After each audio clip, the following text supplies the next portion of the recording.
let's turn the corner just a little bit. Let's talk about performance, sleep, and oral health and how that impacts things. I mean, it certainly is something you're starting to see a little bit, and you were kind of mentioning how now you have a ability to monitor it. What do you see on your end from sleep? Because that's so incredibly important for performance and Mhm. recovery, whether it's injury or surgery or just getting ready for the season and preventing recovery. How are you helping people with sleep these days? We've got some again, we're coming up with better weapons. We're coming and it's the technology, and it's AI-driven technology that helps us Hmm. out a lot of times. We have, the ability to do at-home sleep studies for our patients on a watch. It's called the WatchPAT, and it's a digital sensor in a watch form with a pulse ox and I guess an EKG lead, and what we're able to do now for a cost-effective manner for, like, less than $300, a patient can go and do their own sleep test and get a report back from an MD that tells them what's happening.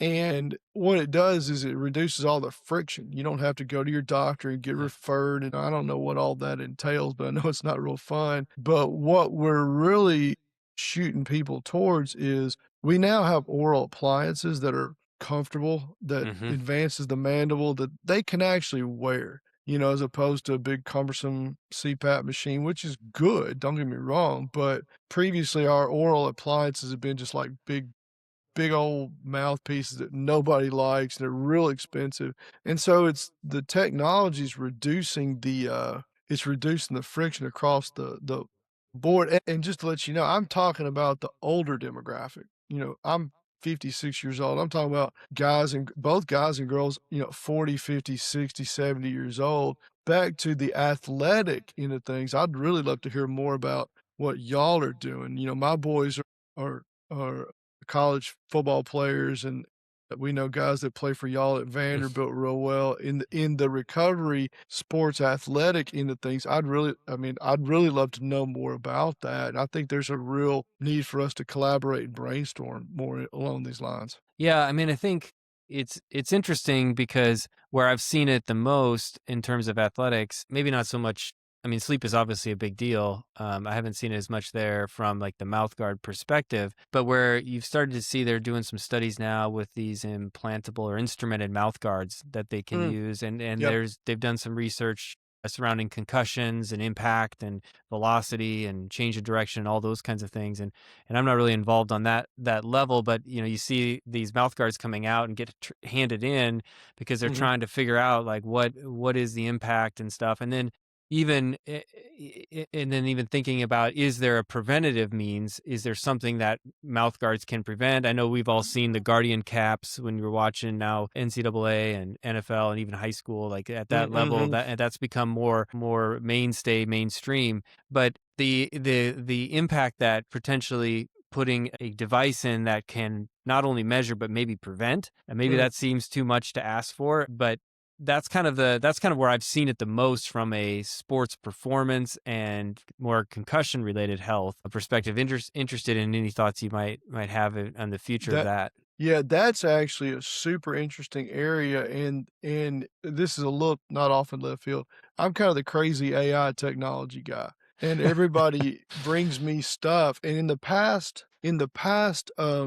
there's just an inordinate number of innovations coming up the pike every second of every day, and I'm just trying to take it in and decipher it. But in the past 2 months, I've seen 2 things. Number 1, and both of them are sensors. One is we're now embedding sensors into night guards for bruxism, which is just straight grinding, Okay. okay? Because everybody and their brother just grinds their teeth all Yeah. day and all night, Mhm. and it really wears out joints and all this stuff. So we've got sensors now that give us very good feedback on what's happening there. There are other sensors coming out that we're able to implant in not implant, but like cement onto a molar like an ortho Mhm. bracket Yep. that gives us feedback of the oral environment.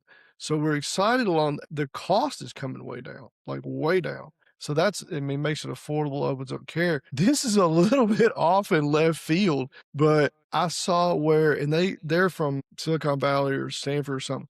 There is a company, and I've been meaning to get back with them, and you've inspired me to do this. I'll tell you what they did, and they're not all this is coming from not in dental or medicine. These are all software people. Mhm. I mean, they're startup people who are making stuff up, and they're creating some crazy good appliances for us. There's a company that invented a sensor that they embed into a mouthpiece, and what y they did it for is they did it for quadriplegics, and so now you can Mm. put the mouthpiece in, and what you do is you use your tongue Yeah. as a mouse, and it works like a charm, and here's the funny thing, I've been meaning to get on this, I'll get on this tomorrow. I'm going to get one, and I'm gonna be able to use my tongue as a mouse in surgery so that I can scan Mm. through CT slices or whatever in surgery, and I don't have to touch anything. Yeah. Anyway, it's amazing to me, Star Trek kinda stuff Yeah. that's coming down the pike in the arena of oral, sensors, Yep. and it's becoming very effective. So for some of these sensors that they're monitoring, are they monitoring like mastication and chewing, or are they monitoring the oral environment, that kind of Both. stuff? Or okay. But the 2 things that we would wanna, monitor, the one in the night guard, they're monitoring bruxism or stress Yeah. at night while you're chewing. Now it can be applied, obviously, to sports pretty easily, I would Mhm. imagine. Mhm. The other arenas is, monitoring the oral environment, like giving some, biofeedback, like pH levels, stuff like that. We've got salivary tests that are coming out now that are give us biomarkers like blood tests now. Mhm. There's all kinds of stuff coming down the pike, and it's I'm just super excited because we don't have any information. We need a lot more information. We just Yeah. don't have a way to Yeah. capture it. And then it's hard to know what's meaningful too, and then what you can act Mhm. on. Yeah. And I mean, I think that's going to be the hard, we're going to get so much information in the next 10, 15 years. And then we have to figure out what does that mean? Can we move the needle? Is it a chicken or the egg kind of thing? And how to sort through all that. So you're right. It's going to be very exciting. And but what I like so much is that, like you said, the oral cavity is so much a bit of the canary in the coal mine a little bit. Yeah, And I think that's a good way to put it. it gets ignored, and then you come down with some other injury, you find out, hey, they've been also dealing with this dental issue for a long time, and that just is an indicator of chronic inflammation and other problems. And I think that if I remember right, they've seen some cardiac health and Oh, yeah. dental correlation that's been pretty well Even established even to as well. Alzheimer's, Yeah. but Yeah, there's a it's correlation with that too. So, yeah, chronic disease is a real thing for us. when you have athletes who are in, performing, one of the things we see is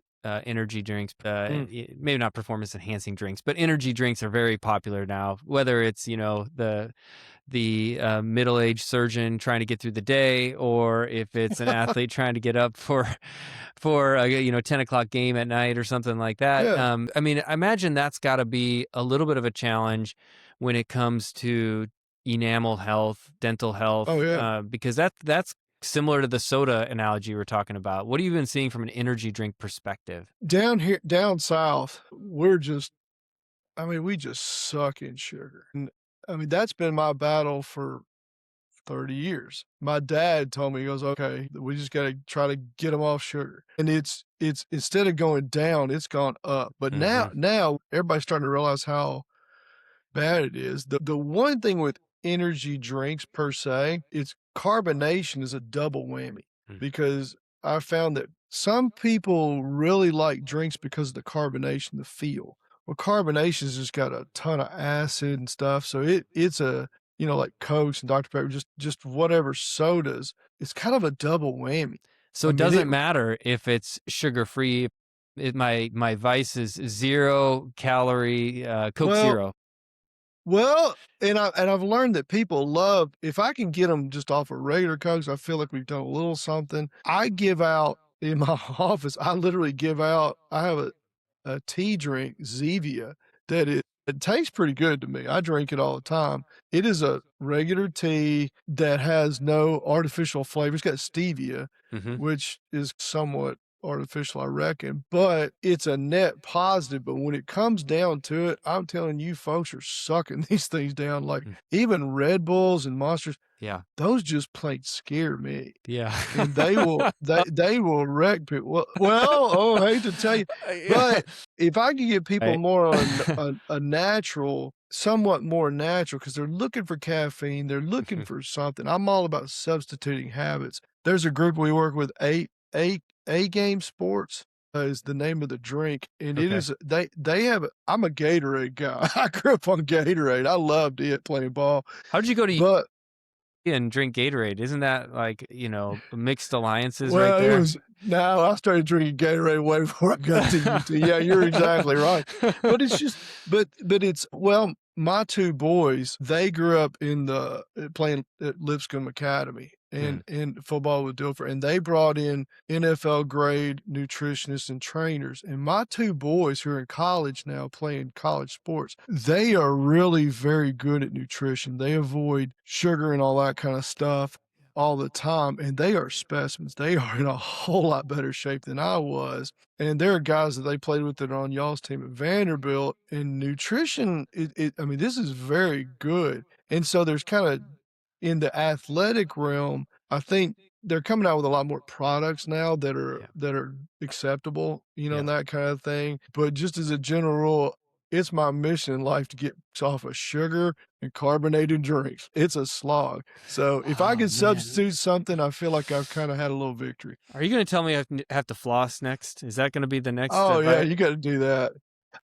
We've got studies that show that if you floss, you're gonna live 2 years longer than everybody Yep, else. yep. So and that it's just That should kind be of a thing. motivation for it. Yeah, that Sorry. should be motivation. Man. All right. Well, anything else? You mentioned bruxism and stress and even dealing with with dealing with athletes, high performing individuals, there's stress and in the job and work and sports and whatnot, but how do you deal with that? Because you see that show up in TMJ and grinding of the teeth. You mentioned that pretty much everybody grinds their teeth to some degree. How do you counsel patients on that? How do you get away from it? Is it just to wear mouth guard at night, or is there other tips that you have? Well, it's pretty much wearing a night guard because if I tell patients if I could reach your head and turn that switch off, I would. It's just it's kind of an impossible task. And Yeah. folks, I got patients that will absolutely destroy their teeth. I mean, it's amazing. And some of them are young, some of them are girls, some of them are older folks, whatever. Bruxism is a real destructive thing to hard tissues, and what it does, it wears out your joints. It leads to chronic, soreness and TMJ kind of stuff. We don't the bigger issue far and away is sugar and inflammation.